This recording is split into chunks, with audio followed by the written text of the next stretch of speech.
Welcome to this course on Pinet Lab installation.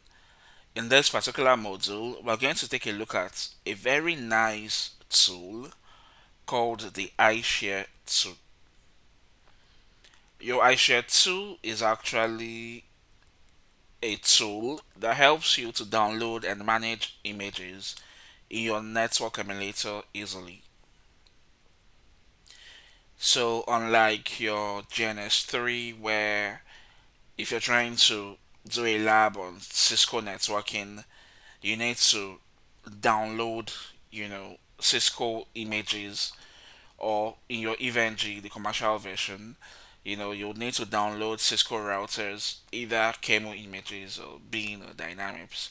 You download those images from websites, then you use PuTTY to create a folder, then you bring up WinSCP, then you use your WinSCP to copy that image into the directory that you created using PuTTY. If you need to download a switch, you do the same thing. You go online, you start searching for the switch image, then you use PuTTY, you create a directory, you use WinSCP to copy it. If you want to install Checkpoint Firewall, FortiGate Firewall, Palo Alto Firewall, Sophos Firewall, Cisco Firepower or Secure Firewall, or maybe Barracuda, or maybe you want to install F5, like a load balancer called F5 or Citrix, or maybe you want to do something on Huawei, like you want to do a lab on Huawei routers or Juniper. For all these labs or all these names I mentioned, you would have to go to the internet to start searching for all the files. It can take a while, it can be stressful trying to get the right image, the right name, trying to upload everything using WinRCP. It's a long, tedious process.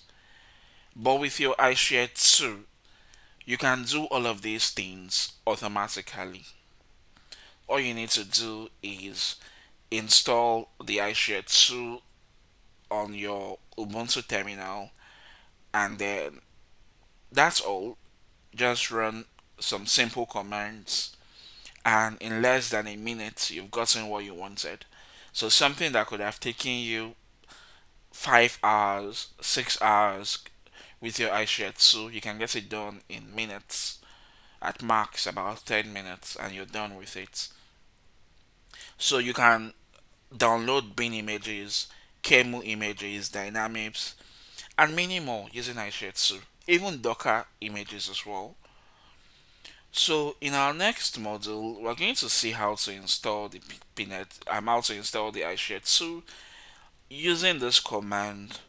If you remember, we said all commands are going to be shared at the end of this course.